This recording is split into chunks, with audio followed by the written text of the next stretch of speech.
ॐ जननीं शारदां देवीं रामकृष्णं जगद्गुरुं पादपद्मे तयो श्रुत्वा प्रणमामि मुहुर्मुहुः। नमः श्रीयतिराजाय विवेकानन्दसूरये सच्चित्सुखस्वरूपाय स्वामिने तापहारिणे। गुरुब्रह्मा गुरुर्विष्णुः गुरुर्देवो महेश्वरः गुरुस्साक्षात् परब्रह्म तस्मै श्रीगुरवे नमः। नारदीया कलौ भक्तिः मोक्षोपायो ह्यनुत्तमम्। इत्थं येनोपदिष्टं तं रामकृष्णं नमाम्यहम्। नारद भक्ति सूत्र अध्ययन कर रहे हैं और पिछले क्लास में हम नारद जी साधना के बारे में बताते हुए सर्वदा सर्वभावेन निश्चिंतितैः भगवानेव भजनीयः। भक्त का कर्तव्य क्या है? सर्वदा सब समय सर्वभावेन सभी प्रकार से भगवान एवं भगवान को ही भजन करना है। और ये भजन मतलब हम ये भी चर्चा की है, जो भी करते हैं वो भगवान के लिए, क्योंकि भज मतलब सेवा।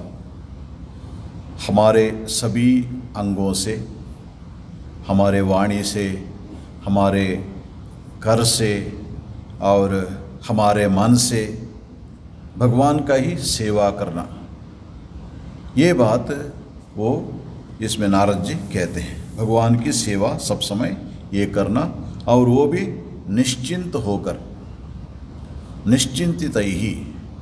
और साधना में ये बहुत महत्वपूर्ण बात है, क्योंकि जब तक भगवान को हम अपना नहीं मानते हैं और भगवान को ही जीवन का सर्वस्व, उनका पाना ही जीवन का सर्वस्व नहीं मानते हैं, तब तक निश्चिंत नहीं हो पाते। क्यों? क्योंकि जब तक हम इस दुनिया में रहते हैं, इस दुनिया को हम पकड़ के रहते हैं, कुछ ना कुछ हमें जो है ना वो हमें खींचता है इस दुनिया के ओर, तब तक निश्चिंत नहीं हो पाएंगे। इसीलिए वो निश्चिंत होने के लिए भगवान को ही सर्वस्व मानना चाहिए। यही बात नारद जी कह रहे हैं। सर्वदा सर्वभावेन, सभी प्रकार से, सर्वदा सब समय, सभी प्रकार से मतलब हमने ये भी चर्चा किया कि कायेन मनसा वाचा, हमें जो भी करना हो तो तीन प्रकार है। एक शरीर, काय मतलब शरीर, शरीर के माध्यम से मतलब जो हम काम करते हैं वो सब कुछ।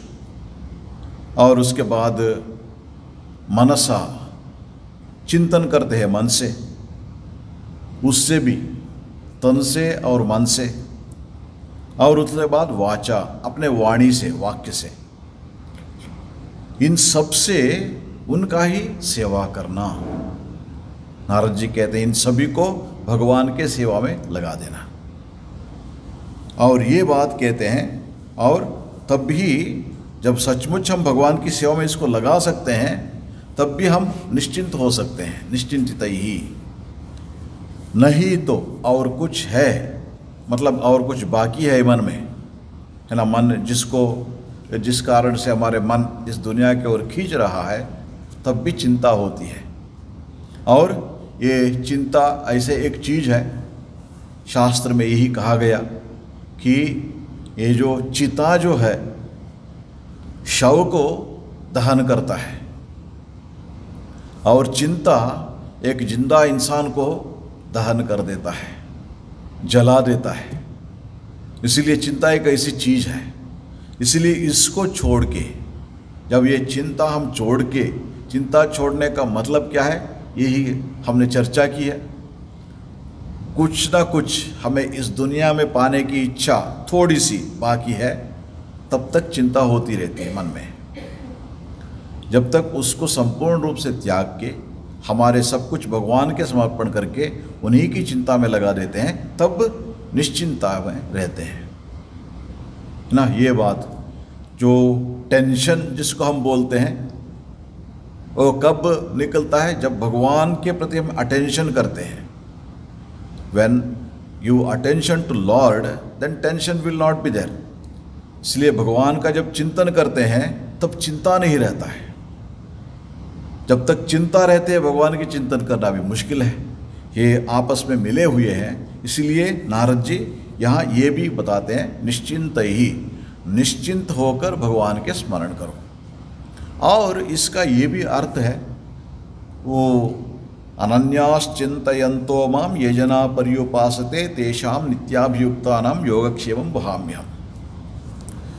देखिए, जब तक शरीर रहता है इंसान को कुछ ना कुछ इसके बारे में चिंता रहती है, लेकिन भगवद गीता में भगवान हमें ये बात कहते हैं, आश्वासन देते हैं, अनन्याश्चिन्तयन्तो माम, अनन्य मन से, मतलब मन में और कोई चिंता नहीं है, सिर्फ भगवान के चिंतन है अनन्य मन से। यो अनन्याश्चिन्तयन्तो माम, जो चिंतन करते हैं मेरे को, ये जना पर्युपासते, जो लोग हमें मेरे उपासना करते हैं सिर्फ मेरे को चिंतन करते हुए, तेषाम नित्याभियुक्ताना, जो जिसका मन और जिसकी जो शरीर और जिसके वाणी से जो मेरी ही सेवा करते रहते हैं, नित्याभियुक्तानां योगक्षेमं वहाम्यहम्, उनको कोई इस दुनिया में जो है ना उसके बारे में चिंता करने की जरूरत नहीं। योग और क्षेम मतलब क्या है? योग मतलब हमारे पास इस शरीर का पोषण के लिए जो नहीं है उसको जुटा देना, शरीर पोषण के लिए जो नहीं उसको जुटा देना। और क्षेम मतलब जो हमारे पास ऑलरेडी है उसका रक्षण करना। ये दोनों भगवान देखभाल करते हैं, भगवान के आश्वासन है। लेकिन उसके लिए क्या करना होगा? हमें उसके चिंता छोड़ना होगा। जब तक हम है ना वो ये करते रहेंगे, उसके बारे में चिंता करते रहेंगे, भगवान ठीक है उनकी कृपा रहती है, हमें छोड़ते नहीं, हमारे हाथ छोड़ेंगे नहीं।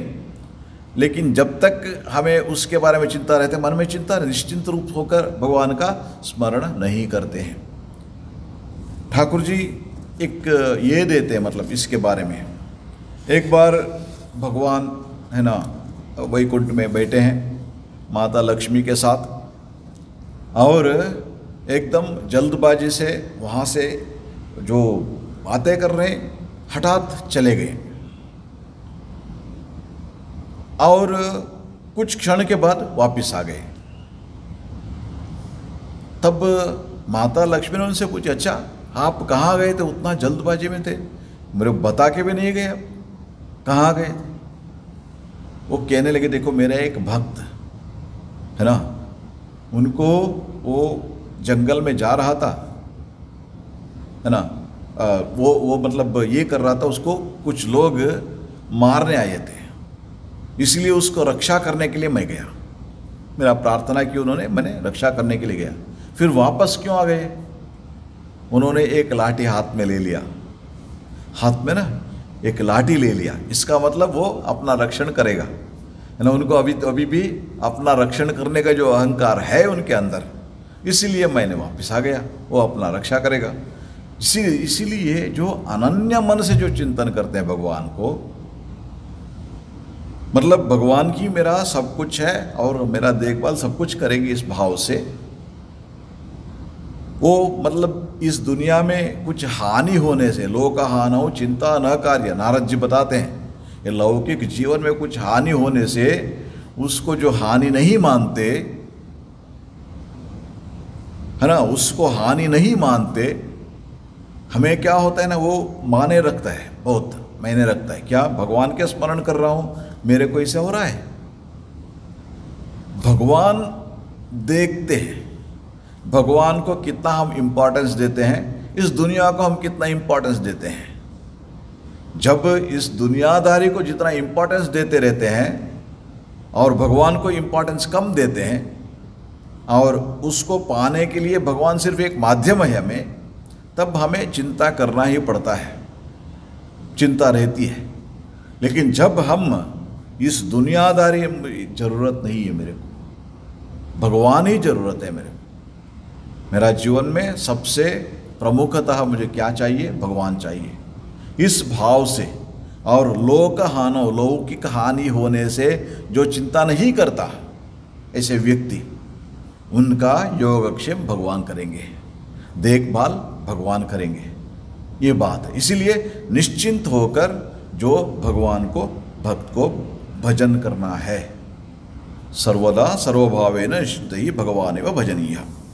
और आज जो हम अध्ययन कर रहे हैं ये सूत्र संख्या 80, 80, सूत्र संख्या 80, सूत्र नंबर 80। वो क्या है? सकीर्त्यमानः शीघ्रमेव आविर्भवति अनुभावयति च भक्तान। नारद जी कहते हैं सकीर्त्यमानः, स मतलब यहाँ भगवान ईश्वर, जिनका हम भजन करते हैं, जिनका जो हम भजन करते हैं वो ईश्वर। सह कीर्त्यमानः, जब हम उसका ऐसे भजन करते हैं, उनका नाम कीर्तन वो सब हम करते हैं। शीघ्रमेव आविर्भवति, वो शीघ्रम एव निश्चय ही, शीघ्रता से, आविर्भवति, आविर्भूत होते हैं, भगवान आविर्भूत होते हैं।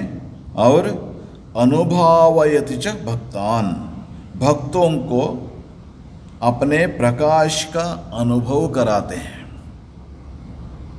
भगवान प्रकाशित होते हैं, प्रकाशित तो सब समय है भगवान, लेकिन उसका अनुभव हमें नहीं हो रहा है, वो कराते हैं। उनका जो प्रकाश हो, प्रकाशित होते भगवान, उसका अनुभव कराते हैं। अनुभावयति च भक्तान, भक्तों को वो अनुभव देते हैं।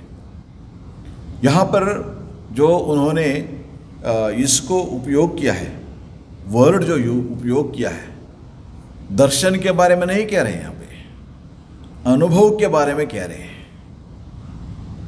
भगवान का जो अस्तित्व, भगवान का आविर्भाव, भगवान के प्रकाश, उसका अनुभव कराते हैं। किसको? जो ऐसे जो कीर्तन करते हैं। पहले श्लोकों में जो भी उन्होंने बताया है, उसको भगवान को ऐसे कीर्तन करते हैं, ऐसे भक्तों को भगवान क्या करते हैं? वो आविर्भवती, आविर्भाव होके, प्रकाश होके, वो अपने प्रकाश का अनुभव कराते हैं। जब ईश्वर का नाम कीर्तन होता है, तब श्री भगवान वहाँ आविर्भूत होते हैं एवं भक्तों को अपने प्रकाश या सान्निध्य का अनुभव कराते हैं। अपने प्रकाश का अनुभव कराना मतलब उनका सान्निध्य जो है उसका अनुभव कराते हैं ना। जब ईश्वर का नाम कीर्तन होता है, सकीर्त्यमानः, नाम कीर्तन होता है, तब श्री भगवान स शीघ्रमेव आविर्भवति, भगवान वहाँ आविर्भूत होते हैं एवं अनुभावयति च भक्तान, एवं भक्तों को अपने प्रकाश या सान्निध्य का अनुभव कराते हैं। ये नारद जी का वचन है।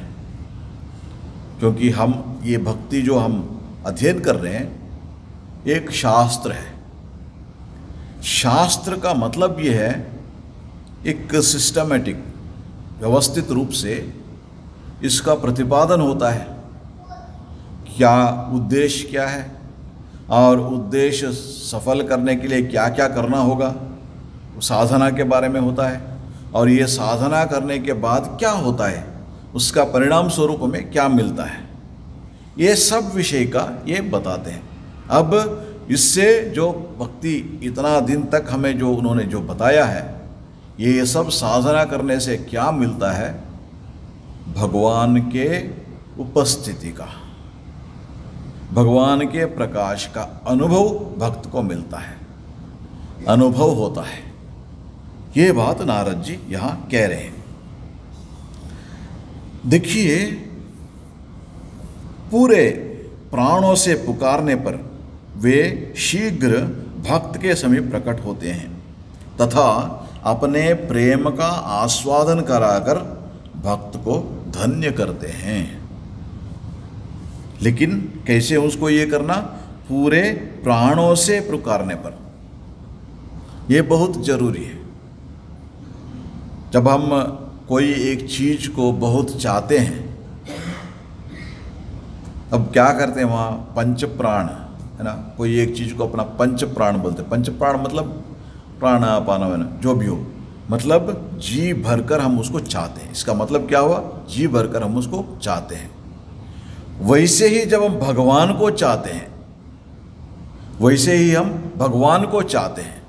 अब देखिए बच्चा है ना, बच्चे को कोई एक चीज सामने यो देखा, देखने के बाद जब तक वो नहीं देते तब तक वो चुप नहीं बैठता है। देना ही चाहिए, वो ही चाहिए मेरे को ना, वो ही चाहिए। वैसा ही ये जो भक्त उस समय उसको और कुछ है ना याद नहीं रहता है, बच्चे को कुछ और कुछ नहीं चाहता है। जैसे ठाकुर जी कहते हैं, बच्चा खेलता रहता है, बीच में रोना शुरू कर देता है। माँ एक खिलौने देकर उसके हाथ में देती है, वो उसको लेके थोड़ा समय खेलता है और फिर और रोने शुरू करता है, और एक खिलौने देके देती है। और एक समय आता है बच्चा वो खिलौने से खुश नहीं है, माँ ही चाहिए, माँ के पास ही रहना उसको। तब ठाकुर कहते हैं मतलब और कुछ नहीं चाहिए उसको, जो भी जितना भी खिलौने दे उसके दिलचस्पी नहीं है, माँ को ही चाहता है। तब यदि माँ है ना खाना पकाते रहे, जितना भी बर्तन है सब नीचे रख के भागती है बच्चे के पास। वैसा ही जब भक्त है ना और कुछ नहीं चाहिए, सिर्फ भगवान ही चाहिए। ये जो खिलौने जितना भी देते हैं ना, क्या क्या खिलौना है? हमारी विद्या है ना, नॉलेज को डिग्री है ना, हमारी डिग्री जो है उसका ये होता है, वो एक खिलौना है। और उसके बाद अधिकार, और उसके बाद हमारे संपत्ति, और उसके बाद हमारे परिवार, बहुत सारे जो है ये सब है ना एक एक खिलौना है। जब तक हम उसमें आनंद में रहते हैं, जैसे माँ है ना वो देखिए अपने काम में मग्न रहती है, वैसे ही भगवान अच्छा ठीक है खेल रहा है बच्चा, खेलने दो है ना। एक एक नया खिलौने भी दे देते हैं भगवान है ना, बीच बीच में जो हमें मांगते नहीं वो भी मिल जाता है। खिलौने जितना भी हो माँ मिल जाता है। हाँ, तब तक भगवान क्या करते हैं? अच्छा अच्छी बात है, वो खेल रहा है।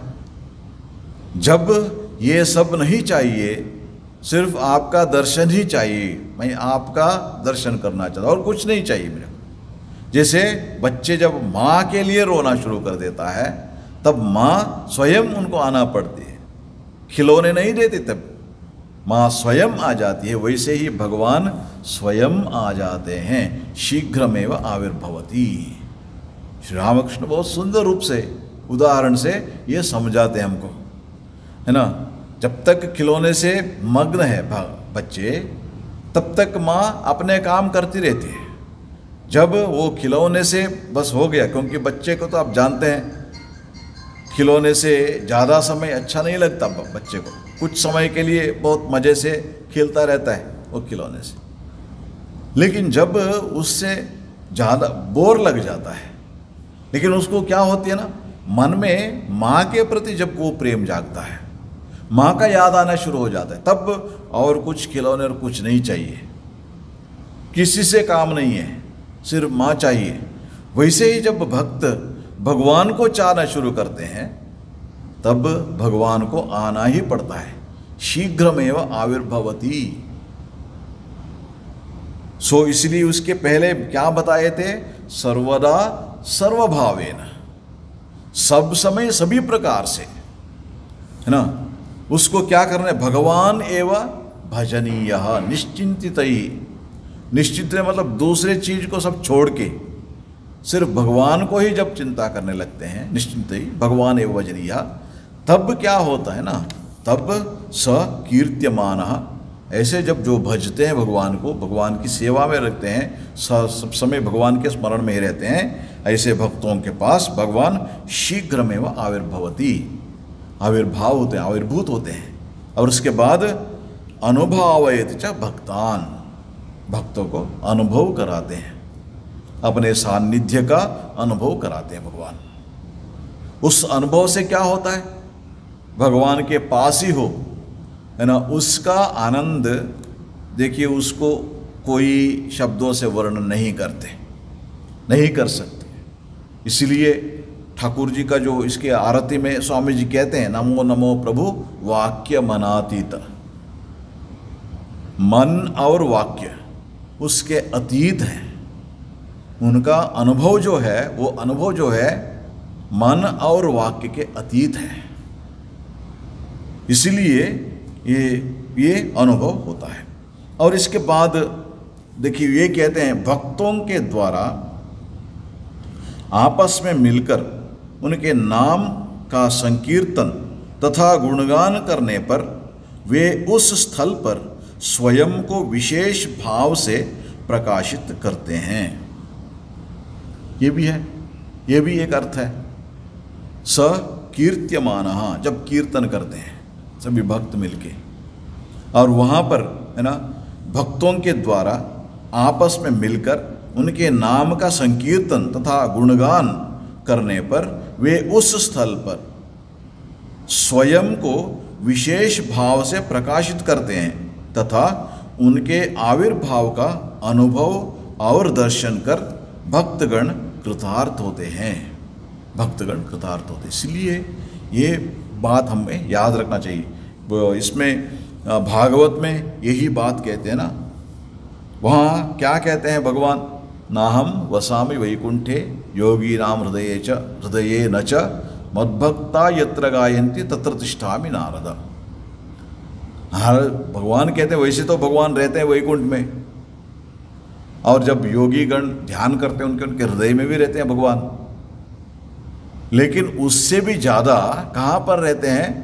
यहाँ से भी ज़्यादा क्या कहते हैं? मद्भक्ता यत्र गायन्ति, मेरे भक्तगण जहाँ पर मेरा गायन करते हैं, मेरे भजन करते हैं, मेरी सेवा करते हैं, भगवान का स्मरण मनन गायन सेवा ये सब करते हैं, तत्र तिष्ठामि नारद, भगवान का आश्वासन है। भक्त से, भक्तों से भगवान के उतना प्यार है, प्रेम है। भक्त जब बुलाते हैं भगवान जरूर आते हैं, लेकिन कैसे बुलाना? जैसे बुलाने से वो आते हैं वैसे हम भी बुलाते हैं, भगवान आते नहीं क्यों? क्योंकि एक हाथ में कुछ पकड़ के रहे हैं और दूसरे हाथ से भगवान को पुकार रहे हैं, है ना, इसको छोड़ने के लिए तैयार नहीं है ना, इसको छोड़ने के लिए तैयार, हमें डर है, मतलब पता नहीं भगवान मिलेंगे या नहीं ना, मन आधा हो गया ना, व्याकुलता नहीं है उस मन में, इसीलिए भगवान का दर्शन नहीं होता है। इसका मतलब ये नहीं है भगवान हमारा ख्याल नहीं रखते, ऐसा नहीं, पतन होने के लिए नहीं रहते भगवान,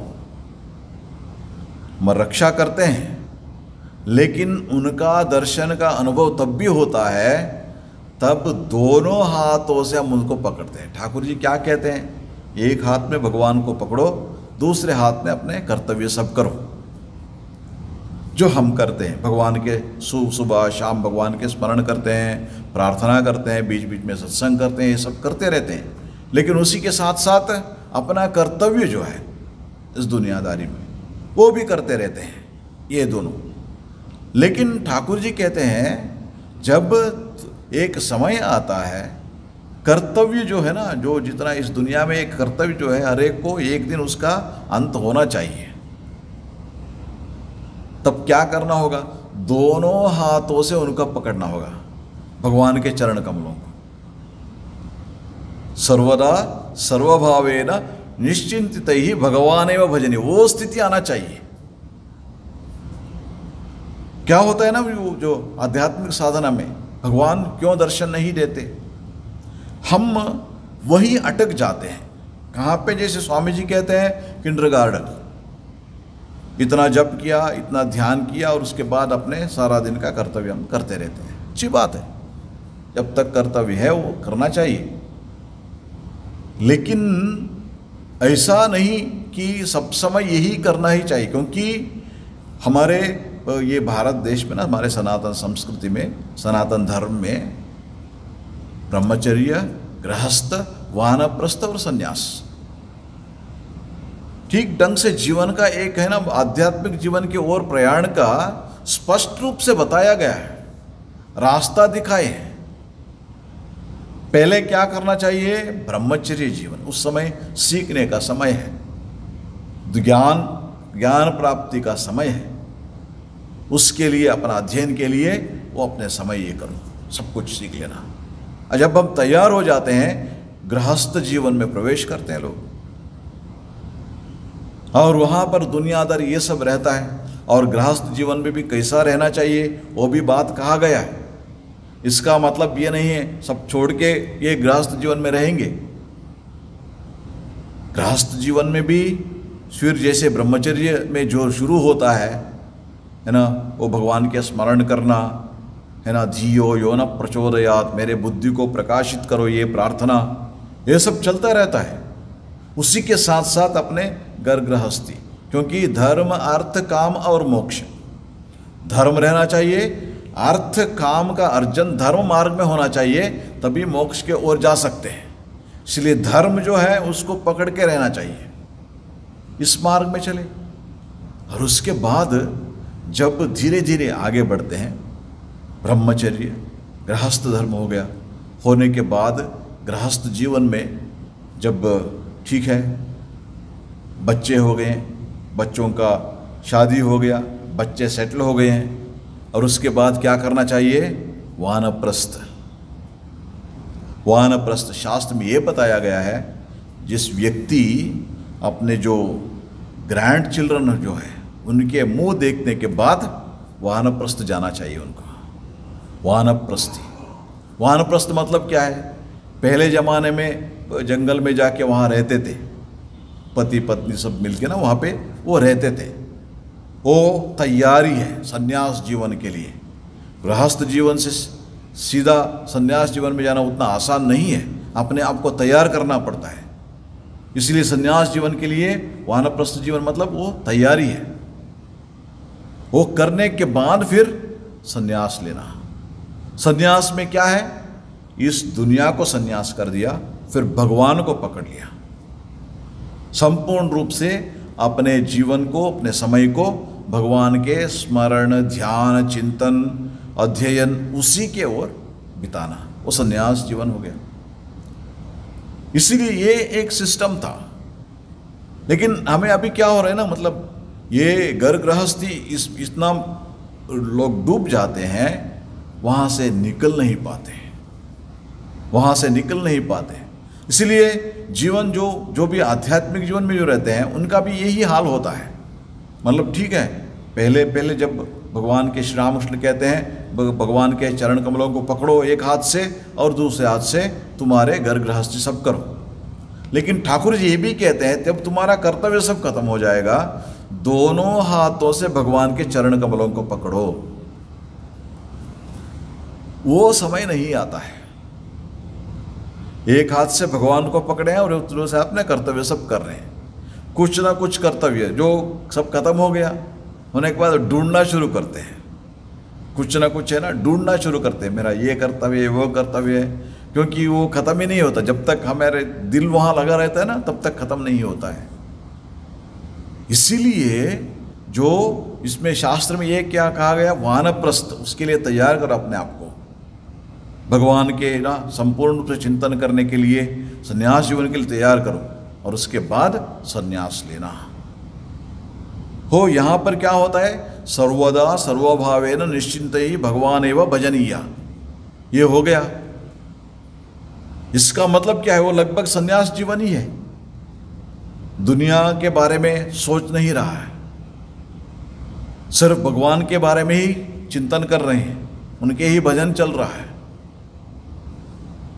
जब ये होता है स कीर्त्यमानः, ऐसे जब कीर्तन वो शीघ्रमेव आविर्भवति, ये अवस्था हमें आना चाहिए।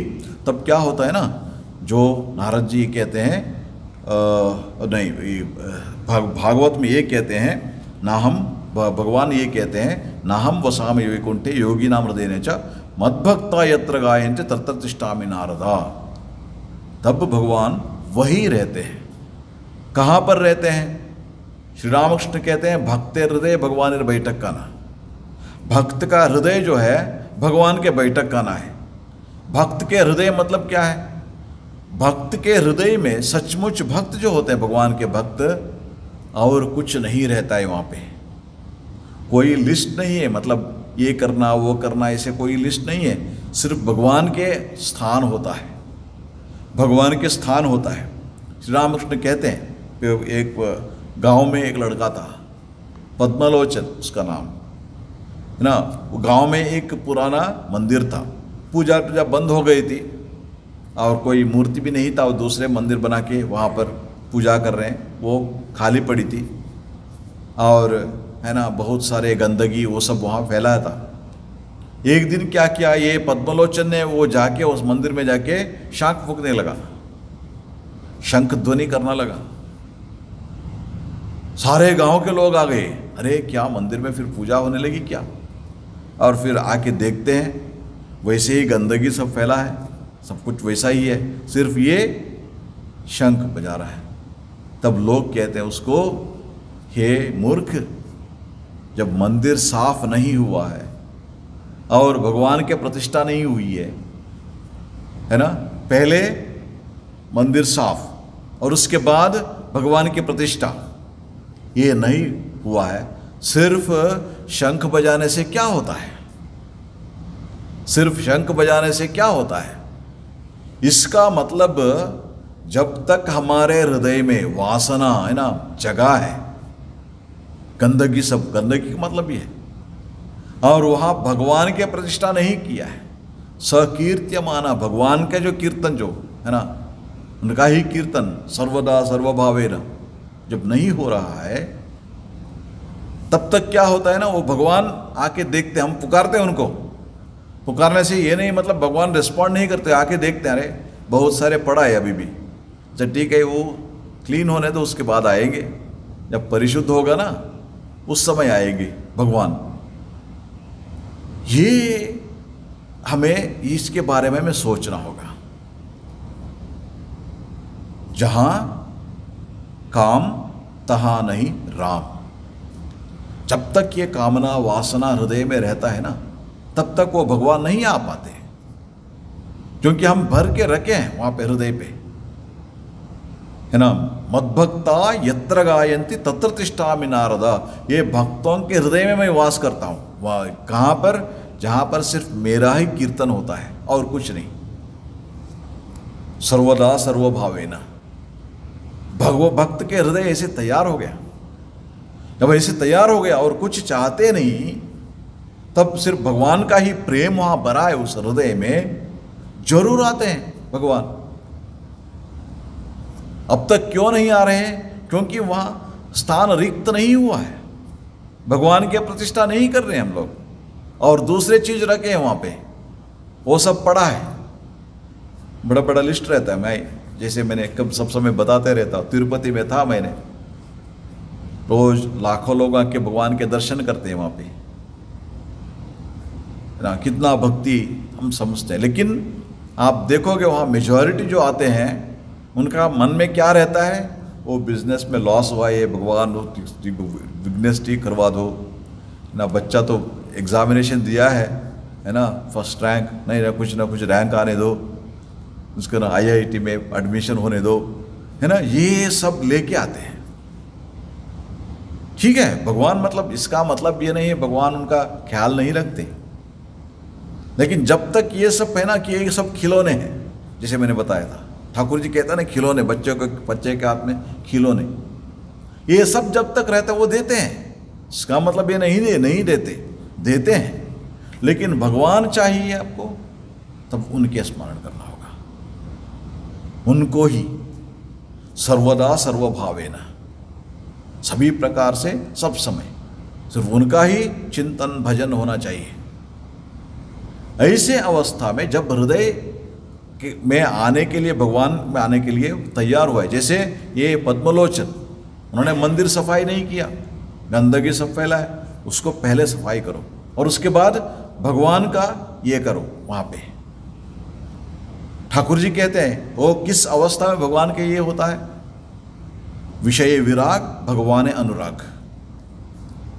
विषय वस्तु में वैराग्य होना चाहिए, एक समय आना चाहिए, ठीक है, एक समय है, उस समय होता है सब, मतलब सभी को भगवान को सब कुछ छोड़ के भगवान के स्मरण नहीं होता, ठीक है, उसीलिए तो ये शरीर हुआ है। यदि उतना पवित्र है, शरीर धारण करने का जरूरत कैसा होता है, कुछ ना कुछ बचा है ना, इसलिए शरीर धारण किए हैं। इसलिए जब ये पवित्र होता है, जब धीरे धीरे हमें एक समय आना चाहिए, तब ये सब होने के बाद उसको पवित्र रख के उनके प्रतिष्ठा करना चाहिए भगवान को इस हृदय में, उनको छोड़ के और किसी को वहाँ जगह नहीं रहना चाहिए भगवान के। इसलिए वो मंदिर को पहले परिष्कार करो और भगवान का इंस्टॉल करो, वहाँ पे मूर्ति का प्रतिष्ठापना करो, भगवान का हमारे हृदय प्रतिष्ठापन करना, तब वे जरूर आते हैं, जब वे जो भगवान जरूर आते हैं। ये बात नारद जी यहाँ कहते, कीर्त्यमाना शीघ्रमेव आविर्भवति अनुभवयति च भक्तान मद्भक्ता यत्र गायन्ति तत्र तिष्ठामि नारदा। मैं वहाँ पर रहूँगा, जरूर रहूँगा, वहाँ पर जरूर रहूँगा। इसलिए शास्त्र में इसके बारे में हम, मतलब इसके पहले ही भक्ति सूत्र में हमने ये इसी विषय में वो नारद जी क्या कहते हैं, ये साधना क्या है इसके लिए, भक्ति शास्त्राणि मननीयानि तद उद्बोधक कर्माणि करणीयानि। जैसे मैंने बताया, एकदम ये भगवान का ना, ये सिर्फ सब छोड़ के भगवान के स्मरण नहीं होता है, सब कुछ रहता है इस जीवन का, कुछ ना कुछ है ना, वो लगे रहता है, लेकिन धीरे धीरे क्या करना चाहिए, भक्ति शास्त्राणि मननीयानि, भक्ति शास्त्र है उसको पढ़ना होगा, सत्संग करना होगा, ये सब करते करते तद उद्बोधक कर्माणि करणीयानि, वो जो जैसे बता रहे हैं उस मार्ग को अनुसरण करना चाहिए। करते करते क्या होगा, सुख दुखेच्छा लाभारि त्यक्ते काले प्रतीक्षमाणे क्षणार्धम व्यर्थम ननेयम। समय को बर्बाद नहीं करना चाहिए, समय का सदुपयोग करना चाहिए। समय का सदुपयोग कैसे करना चाहिए, सर्वदा सर्वभावेन चिंतये भगवानेव भजनीय। समय का सदुपयोग मतलब भगवान के स्मरण, है ना। वो सुदिन है ना, दिन में सुदिन और दुर्दिन कैसा होता है, जिस दिन भगवान के स्मरण नहीं हुआ वो फालतू गया। आज जिस दिन हम भगवान के स्मरण करते हैं वो सुदिन है, जिस दिन भगवान का स्मरण करते हैं वही सुदिन है। इसीलिए ये होने के बाद तब हमें प्रिडोमिनेंटली भगवान को पकड़ते हैं। अध्यात्म का मतलब क्या है, अध्यात्म मतलब जहाँ पर आत्मा प्रमुख रूप से, मुख्य रूप से आत्मा होते हैं, मतलब आत्मज्ञान का ये करना, भगवान को अनुभव करना, भगवान के दर्शन करना, उद्देश्य वो प्रमुख रूप से होता है, उसको अध्यात्म कहते हैं। जब ये प्रिडोमिनेंटली भगवान होते हैं तब क्या होता है ना, धीरे धीरे धीरे इस दुनिया के प्रति हमारे जो राग जो है, वासना जो है, वो धीरे धीरे मिटता जाता है। जितना हम भगवान को पकड़ते हैं उतना इस दुनिया को हम छोड़ते जाते हैं। विषय विराग भगवान में अनुराग, विषय वस्तु में वैराग्य होना चाहिए, भगवान में अनुराग। जितना भगवान के अनुराग बढ़ता जाता है उतना विषय के प्रति हमारे वैराग्य भी बढ़ता जाता है। ये आपस में कनेक्टेड है, हमें सब समय ये याद रखना चाहिए, हमें सब समय याद रखना चाहिए। और उसके बाद क्या होता है, जब संपूर्ण रूप से भगवान को ही हम चाहते हैं, जैसे ठाकुर जी ने बताया, जब बच्चे सिर्फ माँ को ही चाहता है और सब कुछ चाम छोड़ के माँ आ जाती है, दौड़ते दौड़ते आती है बच्चे को लेने के लिए, गोद में लेने के लिए, वैसे ही भगवान शीघ्रमेव आविर्भवति, भगवान शीघ्र ही हमारे पास आते हैं। और ये इसको ठाकुर जी क्या कहते हैं, श्री रामकृष्ण व्याकुलता कहते हैं इसको। ये भाव जो होता है ना, हृदय में जो भाव जो है, इसको व्याकुलता कहते हैं। सिर्फ भगवान ही चाहिए। इसलिए योग सूत्र में वो पतंजलि है ना, वो कहते हैं जिसको जो समाधि का अनुभव होता है, तीव्र संवेगानाम आसन्नः, तीव्र संवेग, तीव्रतर से मन, तीव्र रूप से मन उनको ही चाहता है, वो अवस्था होने चाहिए। और उसके बाद अपने आप को उनकी कृपा के लिए तैयार करना होगा। तैयार कैसे करना?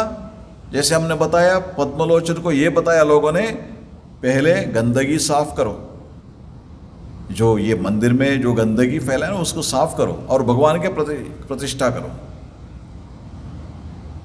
गंदगी साफ करके भगवान की प्रतिष्ठा करो। इसीलिए ये जो है, जब भगवान के आने के लिए योग्य हुआ, उपनिषद ये कहता है कठोपनिषद में, यमे वैश वृणुते तेन लभ्यः। ये सब तैयार करके रखा है ना, यमे वैश वृणुते, जो जिसके प्रति वो संतुष्ट होते हैं, आत्मा संतुष्ट होता है, तेन लभ्यः, उनको मिलते हैं।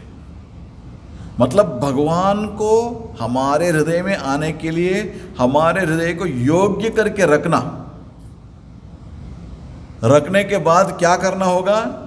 वो क्या, काले प्रतीक्षमाणे, तब उनकी प्रतीक्षा करना होगा हमारे हृदय में आने के लिए, उनके प्रतीक्षा में, और दूसरे किसी का नहीं है।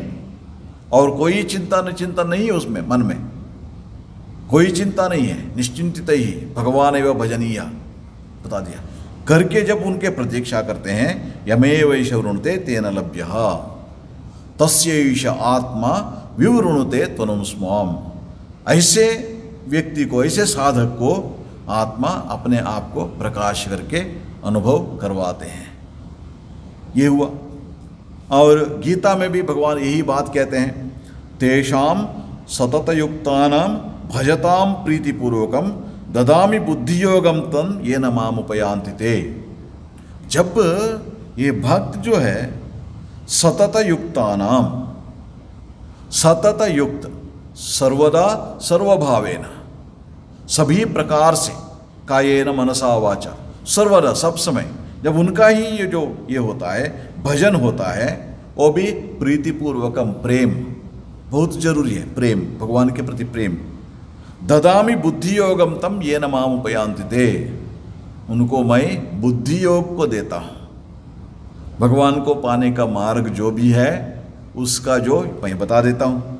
और उसके बाद तेषाम एव अनुकंपार्थम अहम अज्ञार्जम तमः नाशयामि, उनके ऊपर अनुकंपा से, जब जो सिर्फ भगवान को ही चाहते हैं और कुछ नहीं, उनके ऊपर अनुकंपा से, अनुकंपार्थम अहम अज्ञानजम तमः नाशयामि, उनका जो अज्ञान जो है उसको पहले नाश करवा देता हूँ। हाँ, हम जितना भी अपने मन को पवित्र करने लगे, कुछ ना कुछ है ना, ये देहात्म बुद्धि कहते हैं शास्त्र में, ये कुछ ना कुछ रह जाता है, शेष रह जाता है। और वो कैसे नाश होता है? भगवान की कृपा से। भगवान अनुकंपा से उस अज्ञान को नाश करवाते हैं। इसको ही भगवान की कृपा कहते हैं, इसको ही भगवान की कृपा कहते हैं। वो जब संपूर्ण रूप से वो अज्ञान नाश हो जाता है, आत्मभावस्था ज्ञान दीपेन भास्वता, उसको कैसे नाश करते हैं? ज्ञान दीपेन, ज्ञान दीप से उसको नाश करके तब क्या होते हैं? आत्मभावस्थ होते हैं। उनका संपूर्ण भाव क्या होता है? आत्मा, मतलब हृदय में भक्ति, भक्त क्या कहते हैं? परमात्मा हमारे हृदय में बसा है, परमात्मा ही सब कुछ है। सर्वदा सर्वभावेन, उनका ही भजन होगा, उनका ही कीर्तन होगा। और इसको ठाकुर क्या कहते हैं?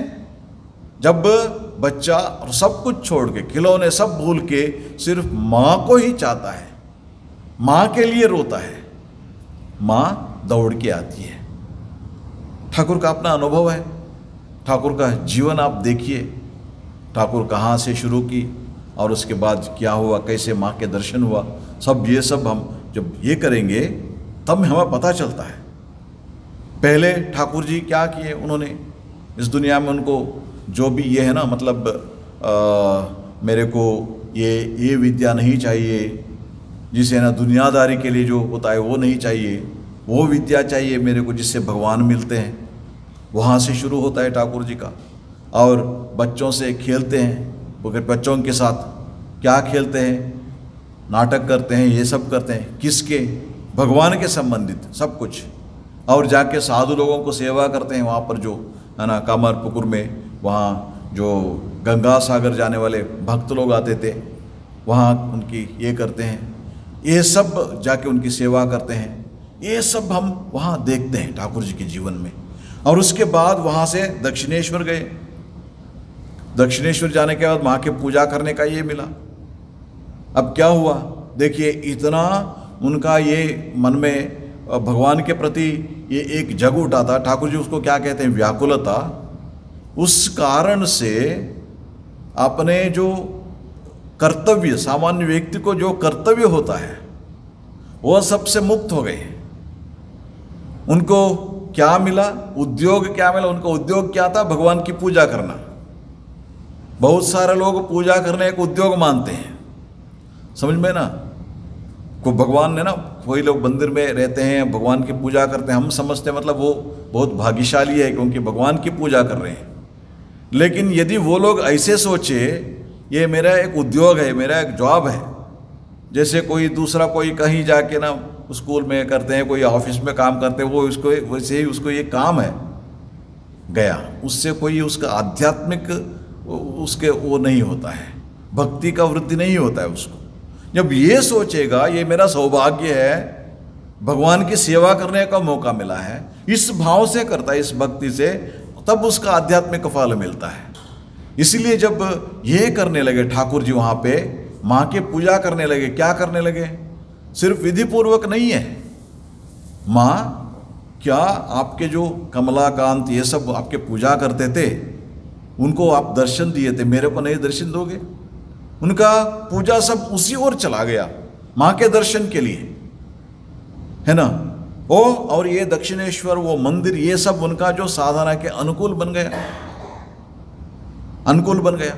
और उसके बाद जब ऐसे समय आया कि माँ के दर्शन के बिना नहीं रह पाएंगे, क्योंकि ये सब स्टेप बाय स्टेप आप देखिए, उनके जीवन पढ़िए तब पता चलता है। और उसके बाद तीव्र संवेगानाम आसन्ना, इतना तीव्र व्याकुलता हुई, माँ के दर्शन के बिना और एक दिन में नहीं रह पाऊंगा, ये परिस्थिति आ गई ठाकुर जी के मन में। तब अपने आप को, अपने शरीर का अंत करने जब गए, माँ के हाथ से खड्ग से ही, तब माँ के दर्शन हुआ ठाकुर जी को। इसीलिए हमें मतलब देखिए, धीरे धीरे ये नारद जी हमें ये प्रोसेस अब बता के आए हैं। और जहाँ क्या कर रहे हैं, सकीर्त्यमान शीघ्रमेव आविर्भवती।